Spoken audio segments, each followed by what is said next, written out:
Aujourd'hui, nous allons apprendre à gérer nos mots de passe de façon totalement autonome et totalement indépendante des GAFAM. Et pour ça, on va utiliser une solution open source qui s'appelle Bitwarden que vous allez installer sur votre Raspberry. Ensuite, nous allons rendre votre Raspberry accessible depuis n'importe quel endroit sur Terre.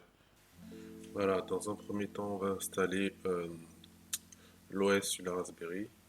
Pour ça, vous avez besoin de ce petit logiciel qui s'appelle RPI Imager. Vous choisissez l'OS. Donc, je prends l'OS version serveur, version light. Je choisis le stockage. Je rentre les informations. Le mot de passe, très important pour pouvoir y accéder. Ici, c'est pour que la Raspberry soit connectée à votre réseau internet, réseau Wi-Fi. Et je fais enregistrer. Ensuite, écrire.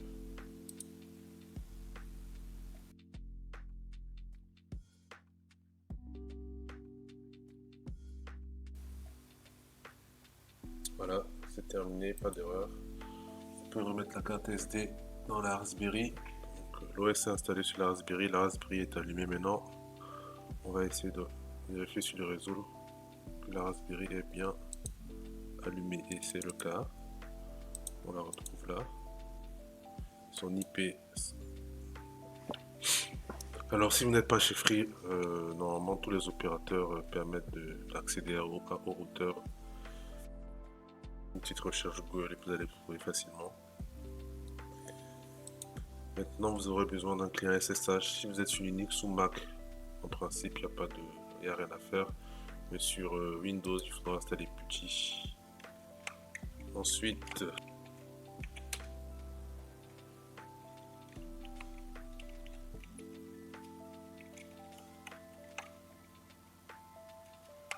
donc là on est connecté sur la machine et la première des choses qu'on va faire c'est installer Docker.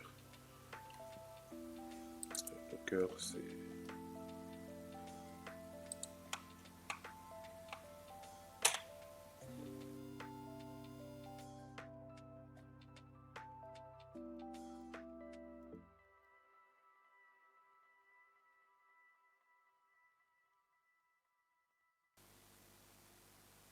Voilà, l'installation est terminée. Maintenant, cette commande pour pouvoir le tester et vérifier que tout marche bien. Voilà, ça fonctionne. Maintenant, il reste un petit truc à faire pour essayer d'utiliser Docker sans le mode d'administration. On va faire ça. Déjà existant. Notre user ici, il faut remplacer par l'user CPI, dans mon cas.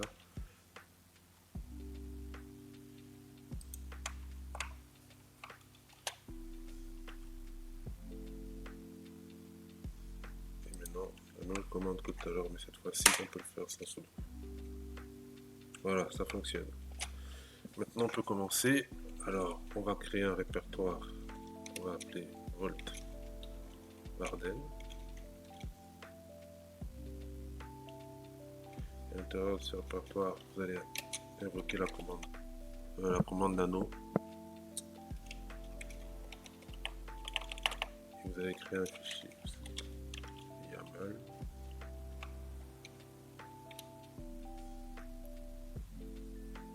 Ok, c'est bon.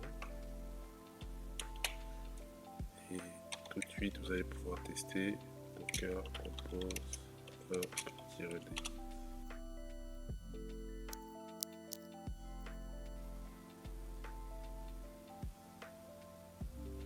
Et voilà, vous pouvez vérifier que le conteneur a bien été lancé en faisant Docker ps. Docker a bien été lancé. Et là, en principe, en connaissant l'adresse IP, on peut accéder.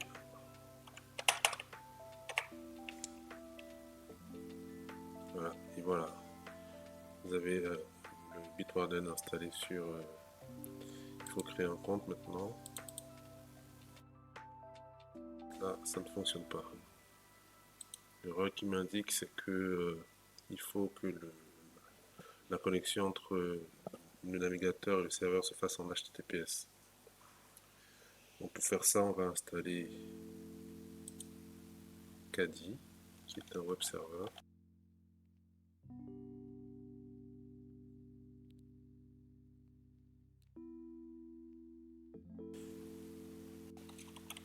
Ça, c'est pour vérifier que le caddie est bien lancé et qu'il n'y a pas d'erreur.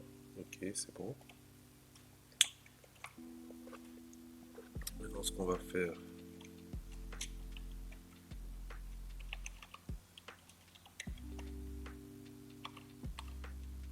il faut le faire en sudo. C'est aller dans les fichiers de configuration de caddie et chercher le... Il n'y a rien.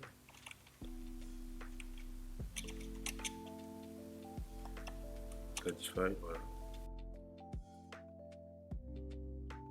Ce qu'on fait, on va faire une redirection vers notre instance de Bitwarden. Donc ici, en fait, on est censé mettre notre nom de domaine.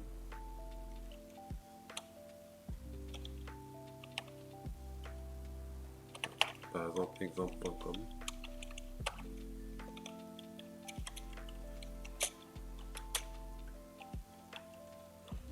Voilà, le réflexe vide. C'est pénible. Ici, on fait reverse proxy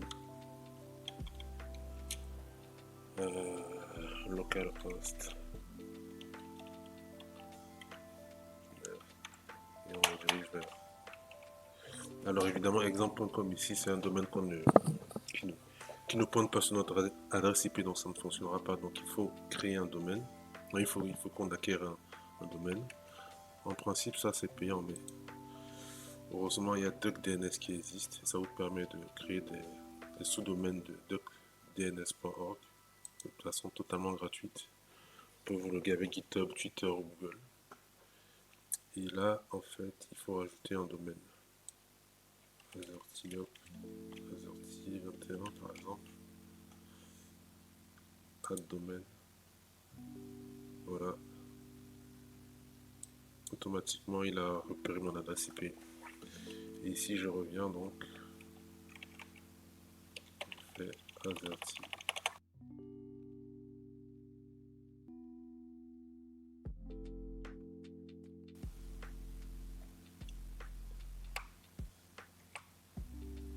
Yes. Là, maintenant, il faut restart caddie. Ok. Maintenant, Azerty.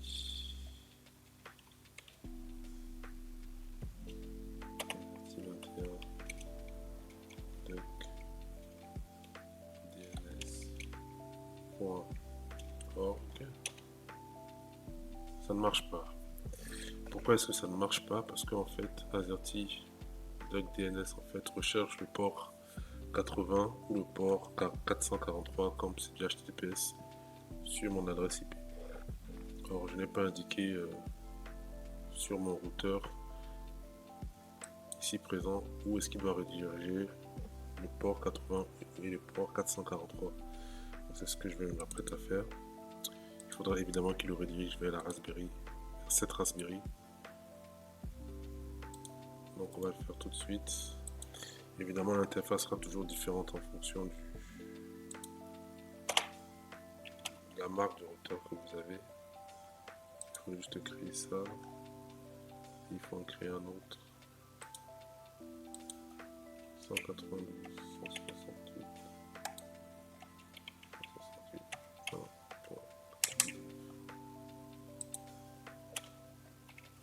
443 IP source toute sauvegardée. Et voilà, notre instance de Volvarden est accessible depuis tout Internet. Bien sûr, ce serait, pour des raisons de sécurité, ce serait bien de garder cette adresse, cette URL privée. Donc ne pas la divulguer. Là, bien sûr, c'est juste pour la démonstration, mais après, évidemment, je vais l'enlever. Et là, donc, il faut créer un compte. Donc,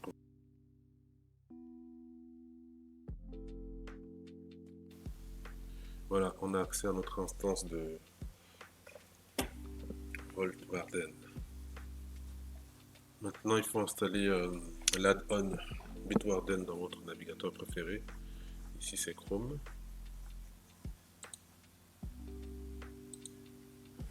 Voilà, on installe l'add-on.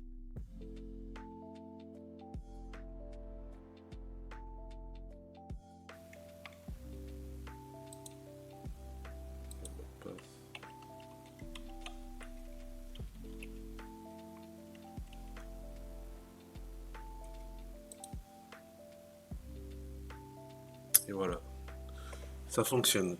On va aller sur Lichess, qui est mon site d'échecs préféré. Et je vais me loguer très rapidement. Je vais rentrer mon mot de passe.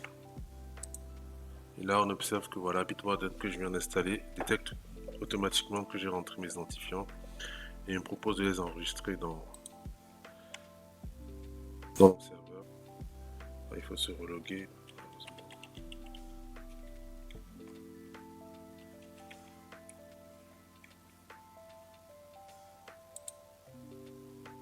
Voilà, Lichess est là.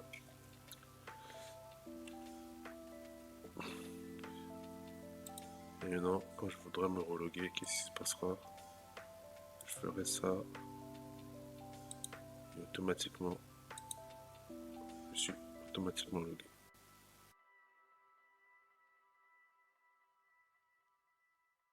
Et voilà, c'était tout pour aujourd'hui. On a réussi à installer Bitwarden sur votre Raspberry et désormais votre Raspberry et votre instance de Bitwarden est accessible n'importe où dans le monde. En plus de cela, c'est un sujet que je n'ai pas traité, mais vous pouvez aussi installer Bitwarden sur votre mobile, un client j'entends bien, et vous pouvez comme ça accéder à vos mots de passe sur mobile. Donc j'espère que ça vous a plu et à la prochaine.